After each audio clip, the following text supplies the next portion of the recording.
So now that hopefully your brain is a little bit massaged, we're gonna have no confusion here. That's the goal. No confusion at all. So as we go forward, I have this little digital dictionary that I call. I've used a lot of these words already, but kind of to make sure you stay up with the terms, let's go over them just to make sure we're all on the same page.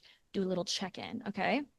So first is product. When I'm talking about a product, I'm referencing a digital asset in more of a general sense. So it's more generalized than our next word, which is offer or offers.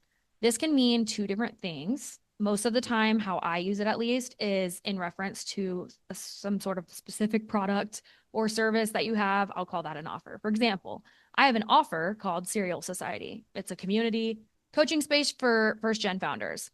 So people who have already been in business and want to pursue like a second layer of business. So that offer is Serial Society. So sometimes the name, and then you also have things like the special offer, right? That's going to be your typical traditional like Black Friday sale or discount or things like that. And then next we have ecosystem. This is so important to how everything connects. This is the eagle eye view of everything. If they can pay you for it, this is in it. It's in the ecosystem. Doesn't matter if it's listed on your website. Doesn't matter if it's just like a package you've set up to sell in the back end to people every now and then.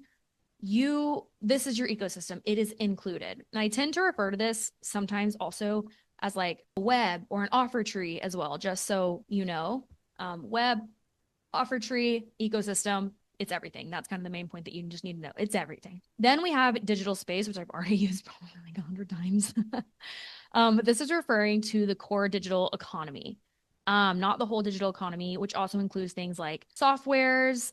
It's going to include your SaaS spaces and some, it was like softwares. There's another huge, oh, apps, like apps, if you're creating apps. So that's all non-core digital economy stuff, digital space. So some examples of what you're going to find in the core digital space that we're talking about and dealing with are going to be these digital products. Okay. Now, these are things that you can sell to other businesses. If you are business to business, there also are options for selling like business to just consumer, like not a business. But look at this first one I have here is website templates. And I'm guessing you automatically disqualified yourself because you're like, I'm not a designer. That industry has kind of like claimed this lane very well. But maybe the reason you haven't found your footing in the digital space is because you and I didn't meet until now, for one. And nobody told you that you can do what you want. Allow me to tell you, you can do what you want. So if you're a copywriter, maybe a website template for you looks like baking your method into like a flow of the website. Like what's your method when you're flowing with a site? What are the boundaries that you draw, the questions that you ask that help you figure out I want to get people from this point to this point when you're doing copywriting? I just think there's just like a million gaps in digital products like website templates where we've assumed certain things are off limits. So I think we're headed now, and data supports me in this. I think we're headed into a world where it's not just website template. That's not just like generally the thing. I think we're headed towards a place where it's like website design template, website copywriting template. All of these things have a place in the industry. Okay, so this is kind of where I think we're just headed is the nobody owns templates anymore. It can go to anybody. Then we also have like a software template. So this might be a Notion workspace, automation flow. You'd be genuinely surprised how many of the softwares you use have an option to transfer what you've created via a template to someone else's account, which is 1,000% worth paying for and some of my best investments. My 8-figure ops Notion template, for example, which I built and refined over the last couple of years to support my clients.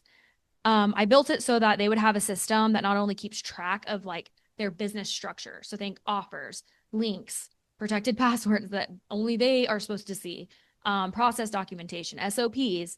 But I noticed this gap where it also seemed like all the tasks and success started to crumble when we had to work with contractors.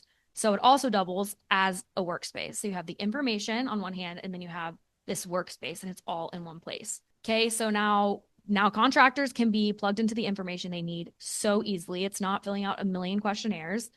Tasks are tracked, updated, and completed at the task level. And then also these update at the campaign or program levels. So Basically, it's holding all the information and execution in one place. So this is a really good example of kind of a software template where it can be copied to somebody else's account. Then we have pre-designed client spaces. So I don't usually, I don't mean like design just visually, kind of the same thing with the website thing. We don't restrict anything to just designers, but also methodically. A copyable Google Doc, if you've ever experienced that, it's one of the greatest things ever invented. And you can create one of those for coaches to send their clients to fill out, or maybe a document showing a student how to fill out their resume and like stand out against everyone else.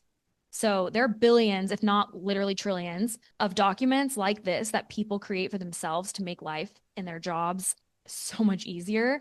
And they're just living in a Google Drive, not transported into a template, essentially.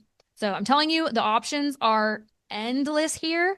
And you probably actually have an entire stack of docs ready to go to become a template already. And then one of my most favorite developments, another great option over the last 1 to 2 years that has grown infinitely, is private podcasts.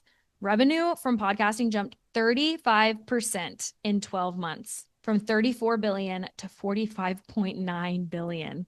And these don't have to be like podcasts that you're committed every single week to record for. It doesn't have to be an ongoing thing. It can literally be an 8-episode long, record it once, publish it, and it operates as a digital product that you're not having to rent out a studio for every single week, right? So this is a really great option for you if you have a lot to say and you feel, if you're somebody who's like, I just feel better selling when I get to like talk to people, do a private podcast. And then, like I said, I leaned mostly into business to business examples because that's really the space that all my clients, like most of my clients, are found in. So I wanted to give them a lot, but there's also a lot of flexible options if you serve clients who are not business owners and are just the average, like 68% of us on the internet who pay for digital content every month.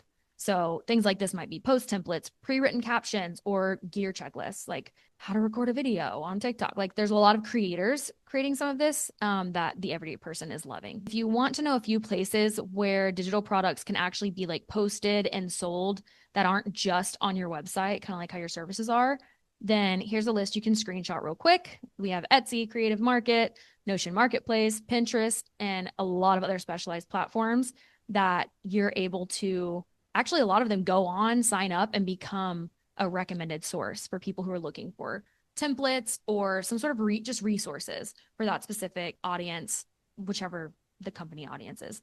So when you have some free time, check out the different platforms and see where your product might fit best. They all have their own vibe, in my opinion. Like, I probably wouldn't sell sewing patterns on Creative Market, but I would sell them on Etsy, that type of thing.